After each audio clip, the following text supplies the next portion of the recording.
দেখুন যে আসলে এখানকার লোকজন যে আসলে নদী ভাঙার কিন্তু কারণে আসলে একটু একটু করে কিন্তু নদীর পানি বাড়ছে আর একটু একটু করে কিন্তু আসলে নদী ভাঙছে। ভাঙি গাছ কাটে কুল পাইতেছি না, কত ভাঙিয়ে নিয়ে গেছে, গাছপালা গেছে নদীতে, আবার বাড়ি ঘর টানা অনেক ক্ষতি হয়েছে। ঘর দোয়ার পানি পড়বাছে, এটা মানুষ দাহিয়ানে টাইনা তুলছি, গাছপালা গেছে, মানুষ নাই, আমরা নেতা হলে দেখেন না বেডি সবাই গাছপালা কাটতে লাগছে। দর্শক সমকাল লাইভে আপনাদের স্বাগত জানাচ্ছি কুড়িগ্রাম থেকে, আমি সুজন মহন্ত।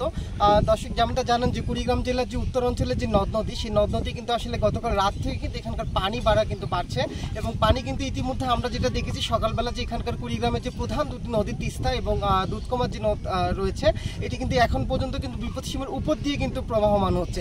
এছাড়া আরও দুটি যে নদী রয়েছে আমাদের ধলে এবং ব্রহ্মপুত্র, সেই ব্রহ্মপুত্র এবং ধলে একেবারে বিপদসীমার খুব কাছাকাছি দিয়ে প্রবাহিত হচ্ছে। আমি এই মুহূর্তে রয়েছে কুড়িগ্রাম জেলার যে ব্রহ্মপুত্র পাড়, সেই ব্রহ্মপুত্রের পাড়ের রসুলপুর এবং চর প্রথম আলোর মাঝামাঝি একটি চরে রয়েছে। তো এখানকার চরে আমরা যেটা দেখেছি আসলে সকাল থেকে এখানকার বন্যার পানি ইতিমধ্যে প্রবেশ করতে শুরু করেছে এবং লোকজন কিন্তু আসলে এখানকার তাদের যে জানমাল রয়েছে, তাদের যে বিভিন্ন সম্পত্তিগুলো রয়েছে, বিভিন্ন যে গাছগাছালি বা আবাদির যে বিষয়গুলো রয়েছে, তারা কিন্তু আসলে সেগুলো রক্ষার চেষ্টা করছে। আমি যদি একটু আপনাদেরকে দেখাতে চাই যে আসলে দেখুন যে আসলে এখানকার লোকজন যে আসলে নদী ভাঙার কিন্তু কারণে আসলে একটু একটু করে কিন্তু নদীর পানি বাড়ছে আর একটু একটু করে কিন্তু আসলে নদী ভাঙছে।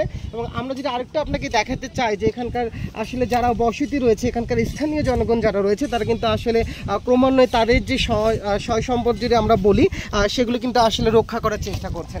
আমি যদি আরেকটু দেখাতে চাই যে এখানকার যে এই যে চর রসুলপুরের যে জায়গাটি রয়েছে, এখানে প্রায় 2 থেকে 2.5 হাজার মানুষের কিন্তু বসতি এবং এখানকার মানুষটা কিন্তু আসলে খুব চেষ্টা করছে তাদের যতটুকু সয় সম্বল রয়েছে সেটি আসলে রক্ষা করা। আমি যদি একটু কথা বলতে চাই, আচ্ছা আপনার সাথে যদি একটু কথা বলি যে আসলে যে আমাদের বন্যার পানি বাড়ছে এবং আপনি যে চেষ্টা করছেন আসলে একটু যদি জানাতেন যে আসলে আপনাদের ক্ষয়ক্ষতির বিষয়টা। আমার ক্ষতি হয়েছে তো, ঘর দোয়ার পানি পড়বাছে, এটা মানুষ দাহিয়ানে টাইনা তুলছি, গাছপালা গেছে, মানুষ নাই, আমরা নেতা হলে দেখেন না বেডি সবাই গাছপালা কাটতে লাগছে। তাতে কোনো পূর্ব প্রস্তুতি নিয়েছেন আপনারা যে আসলে কি করতে পারেন বন্যার পানি আসলে? বন্যার পানি আসলে ওই যে সরকারে ঘর দিছে, ওখানে যা কোনো রকম আশ্রয় নিছি। আচ্ছা, গাছপালাগুলো নদীতে কাটতে লাগছে। জি, আমি যদি আরেকজন যদি এখানে দেখছি যে আসলে আরও গৃহস্থ যারা রয়েছেন, যারা কৃষক যদি রয়েছেন, তাদের যদি আমি যদি একটু বক্তব্য যদি শুনতে চাই, যদি একটু আসলে যে তারা সকাল থেকে আসলে এখানে তাদের যে গাছগুলো রয়েছে সেগুলো আসলে কেটে সংরক্ষণের চেষ্টা করছে। ভাই আমি যদি একটু কথা বলি, এই যে নদীর পানি যে আমাদের বাড়ছে এবং আপনারা যে কতটুকু রক্ষা করতে পেরেছেন আপনারা আসলে এই গাছগুলো?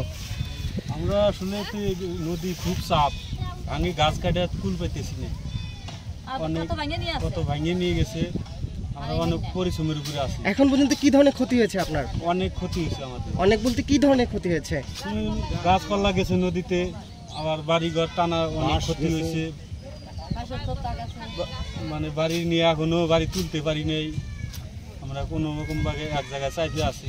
জি, দর্শক আমি যদি একটু দেখাই যে এখানকার আসলে যে প্রধান যে রাস্তাটি যেটা রয়েছে, চলাচলের যে রাস্তাটি রয়েছে, সেটি কিন্তু ইতিমধ্যে আসলে নদীগর্ভে কিন্তু তলিয়ে গেছে এবং ভেঙে গেছে, যার কারণে কিন্তু এখানকার সড়ক চলাচলের যে বিষয়টি সেটি কিন্তু আসলে তাদের ব্যাপক ক্ষতি হয়েছে।